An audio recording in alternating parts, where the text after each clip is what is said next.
Pertemuan yang terlalu tepat. Mereka bertemu pada waktu yang salah, dengan perasaan yang terlalu benar. Sore itu hujan turun tanpa gemuruh, seolah hanya ingin singgah sebentar lalu pergi. Langit kelabu menggantung rendah di atas kota, membuat jalanan tampak lebih sempit dari biasanya. Raka berdiri di bawah kanopi sebuah toko buku kecil yang catnya mulai mengelupas. Ia tidak berniat masuk, hanya menunggu hujan reda, atau mungkin menunggu sesuatu yang bahkan ia sendiri tak bisa sebutkan. Raka adalah laki-laki dengan kebiasaan mengamati. Ia memperhatikan hal-hal kecil, suara air jatuh di selokan, bau kertas tua yang bercampur lembab, dan wajah-wajah orang yang lewat dengan urusan masing-masing. Hidupnya akhir-akhir ini terasa seperti buku yang dibaca terbalik. Hurufnya sama, tapi maknanya terasa salah. Ia baru saja meninggalkan pekerjaannya, bukan karena tidak mampu, melainkan karena terlalu lama bertahan pada sesuatu yang tak lagi ia yakini. Dunia menuntutnya menjadi seseorang yang bukan dirinya, dan ia lelah menjelaskan kenapa ia memilih pergi. Di saat itulah Kirana muncul. Ia berlari kecil menembus hujan, rambutnya basah dan terikat seadanya. Nafasnya sedikit terengah ketika ia berhenti di bawah kanopi yang sama. Raka refleks menggeser langkah, memberi ruang. Mereka tak saling menyapa. Hanya berdiri berdampingan, mendengarkan hujan yang jatuh dengan ritme tenang. Kirana mengusap air di lengannya, lalu tertawa kecil, tawa yang ringan, seperti seseorang yang telah berdamai dengan ketidaksempurnaan hari. Ia melirik papan nama toko buku itu, lalu menoleh ke Raka. Masih ada toko buku yang bertahan ya, katanya, seolah berbicara pada hujan. Raka tersenyum tipis.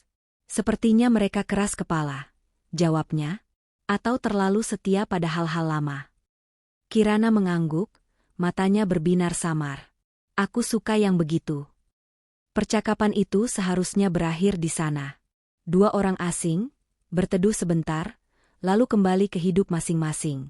Tapi hujan belum berhenti. Dan entah mengapa, kata-kata selanjutnya mengalir tanpa dipanggil.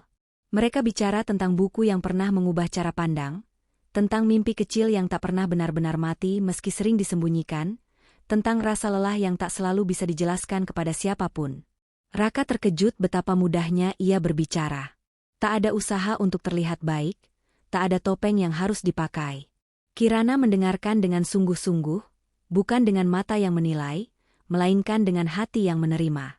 Kirana bercerita tentang pekerjaannya sebagai guru honorer di sekolah pinggiran kota. Tentang murid-murid yang datang dengan sepatu lusuh dan mata penuh harapan.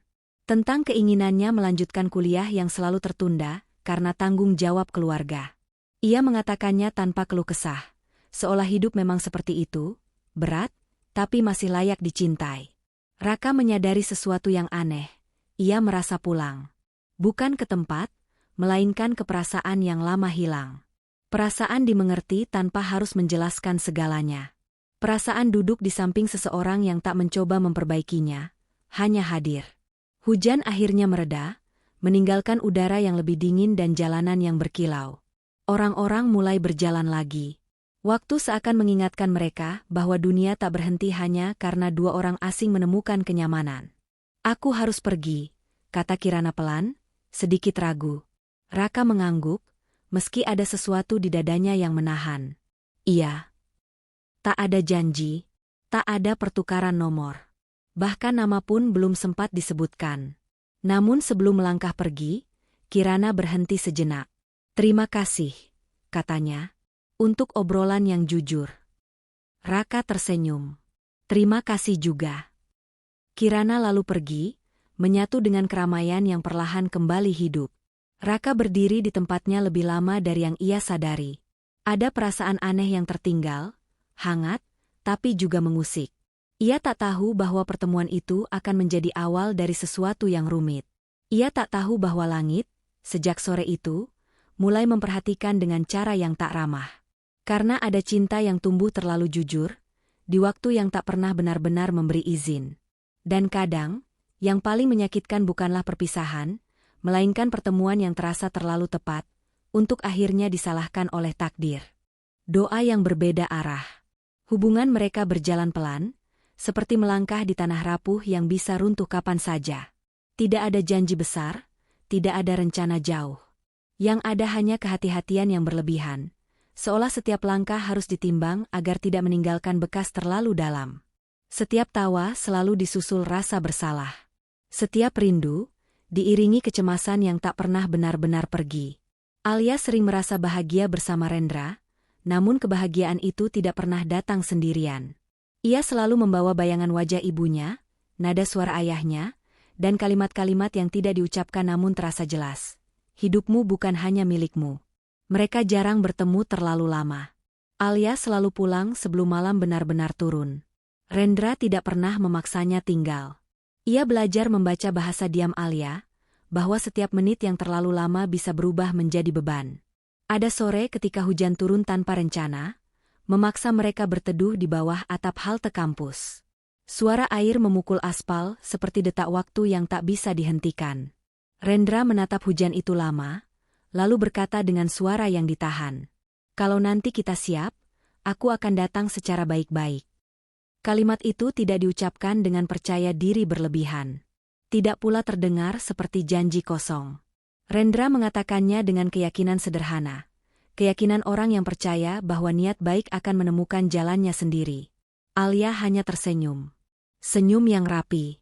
Senyum yang terlatih. Ia tidak ingin mematahkan harapan Rendra, namun ia tahu pintu itu tertutup bahkan sebelum sempat diketuk. Ia tahu karena pintu itu telah lama dikunci dari dalam, dan kuncinya tidak berada di tangannya. Ibunya telah menyiapkan calon lain. Lelaki yang namanya sering disebut dalam doa-doa keluarga. Lelaki dengan silsilah yang dianggap pantas, pekerjaan yang stabil, dan masa depan yang terlihat rapi di mata orang-orang yang memandang hidup dari kejauhan. Setiap kali nama itu disebut, Alia memilih diam. Ia tidak menolak. Ia juga tidak menyetujui. Ia hanya membiarkan percakapan itu berlalu, seperti hujan yang dibiarkan turun tanpa payung. Di kamar tidurnya, Alia sering duduk lama setelah lampu dipadamkan. Ia menatap langit-langit, mendengarkan suara rumah yang perlahan sunyi. Di sanalah doa-doanya lahir, doa yang tak pernah berani ia sebutkan lengkap. Ia tidak berdoa agar cintanya dipermudah. Ia tidak memohon agar hatinya dipilih. Ia hanya meminta ketegaran. Jika ini harus berakhir, jangan biarkan aku membenci siapapun. Jika ini harus dilepas, jangan biarkan aku kehilangan diriku sendiri. Doa Alia selalu berhenti di situ. Di tempat lain, Rendra juga berdoa, namun dengan arah yang berbeda. Ia memohon keberanian, jalan yang dilapangkan, dan kesempatan untuk membuktikan bahwa cintanya layak diperjuangkan. Ia percaya waktu bisa melunakkan segalanya. Mereka berdoa kepada Tuhan yang sama, namun dengan harapan yang tak pernah bertemu. Hari-hari berjalan dengan ritme yang tak pernah stabil. Ada hari ketika Alia merasa sanggup melawan arus, ketika ia ingin berkata jujur pada keluarganya. Namun ada pula hari ketika ia merasa terlalu lelah untuk berjuang, dan memilih diam karena diam terasa lebih aman. Rendra merasakan perubahan itu. Ia tidak lagi bertanya terlalu banyak. Ia belajar menerima jawaban singkat Alia, jeda yang semakin panjang, dan tatapan yang seringkali menyimpan kesedihan. Suatu malam, Alia pulang dari rumah neneknya dengan kepala penuh. Di sana, pembicaraan tentang pernikahan kembali mengemuka, tentang usia, tentang kesiapan, tentang nama yang sama disebut berulang-ulang. Ia berjalan tanpa tujuan, akhirnya berhenti di taman kampus yang telah lama menjadi tempat mereka berbagi sunyi. Bangku kayu itu masih ada, meski catnya semakin mengelupas. Tak lama kemudian, Rendra datang. Mereka duduk tanpa kata. Angin malam membawa dingin yang tak biasa. Alia menatap ke depan, tidak berani menoleh. Ada yang ingin kamu ceritakan? Tanya Rendra akhirnya. Alia menggeleng pelan. Tidak sekarang. Rendra tidak memaksa. Ia tahu, ada cerita yang terlalu berat untuk diucapkan, bahkan kepada orang yang paling dipercaya. Di dalam dada Alia, doa-doa itu semakin bertumpuk, doa yang tidak pernah meminta kebahagiaan, hanya keteguhan untuk menjalani apapun yang harus datang.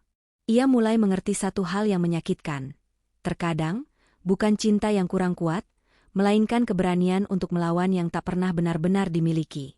Dan di antara doa-doa yang berbeda arah itu, Alia dan Rendra tetap berjalan berdampingan, menyadari bahwa suatu hari, langkah mereka mungkin harus berpisah, meski hati belum siap melepaskan.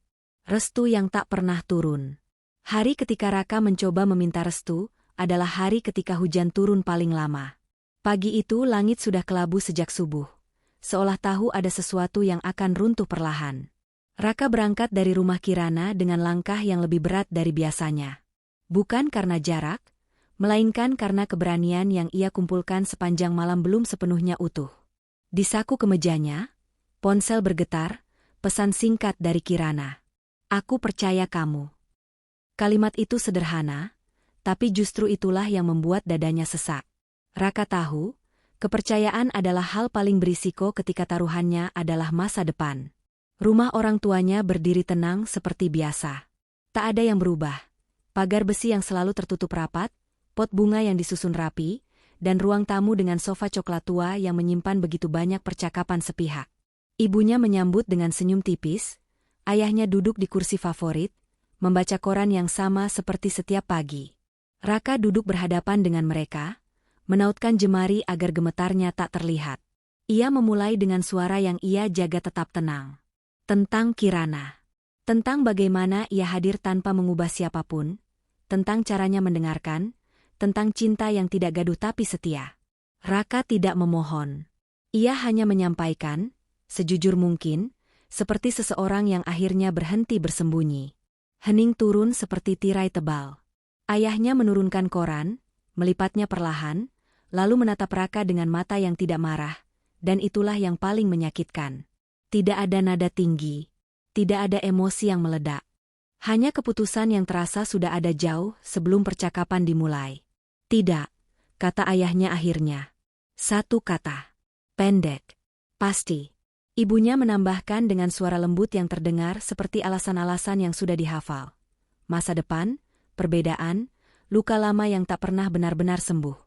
Semua disampaikan atas nama kebaikan, seolah cinta Raka hanyalah kesalahan kecil yang perlu segera diluruskan. Raka mencoba bertanya mengapa, tapi jawabannya berputar di tempat yang sama. Ia menyadari sesuatu yang pahit. Tidak ada ruang untuk diskusi ketika keputusan lahir dari ketakutan yang diwariskan turun-temurun. Ketika ia berdiri untuk pulang, hujan mulai turun lebih deras, seakan langit menegaskan hasil pertemuan itu. Di perjalanan, Raka tidak menangis. Ia terlalu kosong untuk itu. Jalanan basah memantulkan lampu kendaraan seperti bayangan kehidupan yang retak. Setiap rintik hujan terasa seperti pengingat. Ia sudah mencoba, dan gagal dengan cara yang paling sunyi. Di sisi lain kota, Kirana menunggu. Ia duduk di tepi jendela, secangkir teh yang sudah lama dingin di tangan. Jam di dinding berdetak terlalu keras. Setiap menit yang berlalu menambah retak di hatinya, meski ia berusaha meyakinkan diri bahwa harapan masih punya ruang. Ketika ponselnya akhirnya bergetar, ia tahu bahkan sebelum membaca pesannya. Aku sudah pulang. Tidak ada kata berhasil. Tidak ada tanda seru. Tidak ada penjelasan panjang. Kirana menghela napas panjang. Dadanya terasa sesak. Namun ia tetap tersenyum kecil. Bukan karena bahagia, melainkan karena ia sudah bersiap sejak awal untuk kemungkinan ini. Ia mengetik balasan dengan tangan yang bergetar. Aku di sini. Mereka bertemu malam itu tanpa banyak bicara. Hujan belum berhenti, dan kafe kecil yang biasa mereka datangi hampir kosong. Raka duduk di hadapan Kirana dengan mata yang kehilangan cahaya, seperti seseorang yang baru saja pulang dari perang yang tak diakui siapapun. Aku sudah mencoba, katanya pelan. Kirana mengangguk. Ia tidak bertanya detail. Ia tahu, ada pertanyaan yang hanya akan menambah luka. Tak ada pertengkaran di antara mereka.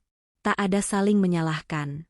Tidak ada kata-kata dramatis tentang melawan dunia, atau janji nekat yang tak bisa dipertanggungjawabkan. Yang ada hanya dua manusia dewasa yang sama-sama lelah, menyadari bahwa cinta saja tidak cukup ketika langit memilih diam. Raka menggenggam tangan Kirana, erat, seolah takut waktu akan mencuri detik-detik tersisa. Kirana membalas genggaman itu, menyimpan semua yang tak terucap di dalamnya. Di luar, hujan masih turun. Dan untuk pertama kalinya, mereka merasakan sesuatu yang lebih dingin dari air. Kesadaran bahwa tidak semua cinta ditakdirkan untuk sampai. Meski ia lahir dari ketulusan yang paling jujur. Langit tetap kelabu. Tak memberi restu. Tak memberi penjelasan. Hanya diam, dan membiarkan mereka memahami artinya sendiri. Melepaskan tanpa membenci. Perpisahan mereka sunyi. Tidak ada hujan deras, tidak ada pelukan panjang, tidak pula tangis yang pecah di tempat umum. Semua berlangsung sederhana, terlalu sederhana untuk sesuatu yang pernah terasa begitu dalam. Mereka bertemu untuk terakhir kalinya di tempat yang tidak istimewa. Sebuah kedai kecil di sudut kota, jauh dari taman kampus yang dulu menjadi saksi awal segalanya. Alia datang lebih dulu, duduk menghadap jendela, memandangi orang-orang yang berlalu lalang tanpa tahu bahwa di sudut ruangan itu, sebuah kisah sedang ditutup perlahan. Rendra datang beberapa menit kemudian. Ia tidak terlambat, hanya datang dengan langkah yang sedikit lebih berat dari biasanya. Matanya menyapu ruangan sebelum akhirnya bertemu dengan tatapan Alia. Mereka saling mengangguk, senyum tipis yang terasa asing, seolah mereka berdua sedang mencoba menjadi orang lain yang lebih kuat dari kenyataan. Tak ada kata pembuka yang panjang. Tak ada basa-basi tentang kabar atau cuaca. Mereka duduk berhadapan, membiarkan dia mengambil alih lebih dulu. Diam itu bukan canggung, melainkan dipenuhi hal-hal yang tak lagi perlu diucapkan. Aku tidak tahu harus mulai dari mana, kata Rendra akhirnya, suaranya lirih. Alia menggeleng pelan. Kita tidak perlu memulai apapun. Kalimat itu terdengar sederhana, namun menyimpan akhir yang jelas. Mereka berbicara singkat. Tentang keputusan yang telah diambil. Tentang jalan yang harus ditempuh masing-masing. Tidak ada saling menyalahkan. Tidak ada nada menuntut. Semua diucapkan dengan kehati-hatian, seperti menyentuh luka yang belum sepenuhnya kering. Kita tidak salah, kata Rendra, nyaris seperti mengingatkan dirinya sendiri. Alia mengangkat wajahnya, menatap mata Rendra yang kini terlihat lebih tenang, atau mungkin lebih lelah. Aku tahu, jawabnya, dengan senyum yang nyaris runtuh. Senyum itu tidak sepenuhnya palsu, namun juga tidak utuh. Ia lahir dari usaha panjang untuk menerima sesuatu yang tidak diinginkan. Mereka duduk lebih lama setelah itu, namun percakapan semakin jarang. Setiap jeda terasa seperti jarak yang perlahan diperlebar. Rendra menyadari bahwa inilah momen ketika mempertahankan hanya akan berubah menjadi melukai. Alia pun tahu bahwa memohon hanya akan mengikis harga diri yang tersisa. Mereka belajar satu hal yang pahit, namun perlu, mencintai tidak selalu berarti memiliki. Ada cinta yang cukup dengan pernah ada. Ada rasa yang harus dilepas agar tidak merusak terlalu banyak hal, termasuk diri sendiri. Saat mereka berdiri untuk pergi, tidak ada pelukan. Hanya anggukan pelan dan langkah yang berlawanan arah. Pintu kedai tertutup di belakang mereka, menandai akhir yang tidak diumumkan dengan suara keras. Hari-hari setelah itu berjalan lambat bagi Alia. Ia kembali ke rutinitas yang telah disiapkan untuknya. Percakapan keluarga kembali normal, rencana masa depan dibicarakan dengan nada pasti. Ia menjalani hidup yang dipilihkan, hidup yang tampak aman, rapi, dan diterima banyak orang. Namun di balik semua itu, Alia menyimpan ruang kecil yang tak pernah ia buka untuk siapapun. Di sanalah kenangan tentang Rendra tinggal, tidak untuk diratapi, hanya untuk diakui pernah ada. Ia belajar tersenyum tanpa berharap. Belajar menjalani hari tanpa menunggu. Sesekali, saat sendirian, Alia membiarkan dirinya lelah. Namun ia tidak lagi bertanya mengapa, karena pertanyaan itu tak membawa kemana-mana. Rendra pun menata hidup yang tersisa. Ia berpindah kota, mencari jarak agar napasnya lebih lega. Ia menyibukkan diri dengan pekerjaan, membangun kembali hal-hal kecil yang sempat tertinggal. Tidak mudah, namun ia tahu bertahan di tempat lama hanya akan membuat luka berputar-putar. Ada malam-malam ketika nama Alia hadir begitu saja, dalam lagu yang tak sengaja diputar, dalam aroma kopi yang mengingatkannya pada sore-sore kampus. Namun Rendra tidak lagi melawan ingatan itu. Ia membiarkannya lewat, seperti angin yang singgah sebentar lalu pergi. Waktu berjalan, seperti yang selalu dilakukannya, tanpa menunggu siapapun siap. Alia dan Rendra tumbuh di jalan masing-masing. Mereka menjadi versi diri yang lebih tenang, meski tidak sepenuhnya utuh. Mereka belajar bahwa dewasa bukan tentang mendapatkan semua yang diinginkan, melainkan tentang menerima hal-hal yang tidak bisa dimiliki. Sesekali, dalam doa masing-masing, nama itu masih hadir. Tidak disebut dengan suara, tidak pula diminta kembali. Hanya dihadirkan sebentar, lalu dilepas lagi, tanpa alamat dan tanpa harap. Karena mereka telah belajar melepaskan tanpa membenci. Dan dalam keikhlasan yang sunyi itu, mereka menemukan bentuk cinta yang lain, yang tidak menuntut, tidak menggenggam, dan tidak melukai. Cinta yang cukup dikenang, lalu disimpan di tempat yang aman, agar hidup bisa terus berjalan. Cinta yang tetap ada. Bertahun-tahun berlalu dengan cara yang tidak pernah mereka bayangkan sebelumnya. Waktu tidak berjalan lurus. Ia berkelok, kadang lambat, kadang terlalu cepat, dan seringkali terasa tidak adil. Raka dan Kirana kini hidup di dua garis yang berbeda. Tak lagi sejajar, tak lagi saling menyentuh, namun pernah berasal dari satu titik yang sama. Raka tinggal di kota lain. Ia bekerja, membangun hidup yang tampak rapi dari luar. Ia belajar tersenyum pada orang-orang baru, belajar tertawa pada percakapan ringan, belajar menyebut masa depan tanpa menyelipkan nama Kirana di dalamnya. Namun pada malam-malam tertentu, ketika dunia terlalu sunyi dan lampu kamar menyisakan bayangan panjang di dinding, ia masih terdiam. Bukan karena ia ingin kembali. Bukan pula karena ia menyesal. Hanya karena ada cinta yang tidak pernah menuntut untuk diselesaikan. Raka pernah mencoba membenci keadaan. Pernah bertanya mengapa cinta harus diuji dengan hal-hal yang tak pernah mereka pilih. Namun seiring waktu, ia mengerti, marah tidak membuat kehilangan menjadi lebih ringan. Ia berhenti melawan kenangan, dan mulai membiarkannya tinggal, seperti luka yang sudah menutup, namun masih terasa saat disentuh. Di tempat lain, Kirana menjalani hidupnya dengan caranya sendiri. Ia tetap sederhana, tetap lembut, tetap menjadi dirinya yang utuh meski pernah patah. Ia menemukan kebahagiaan-kebahagiaan kecil. Pagi yang cerah, secangkir teh hangat, pekerjaan yang ia jalani dengan sepenuh hati. Orang-orang datang dan pergi dalam hidupnya. Ada yang singgah sebentar, ada yang bertahan lebih lama. Kirana belajar membuka diri tanpa membandingkan, belajar mencintai tanpa berharap mengulang cerita yang sama.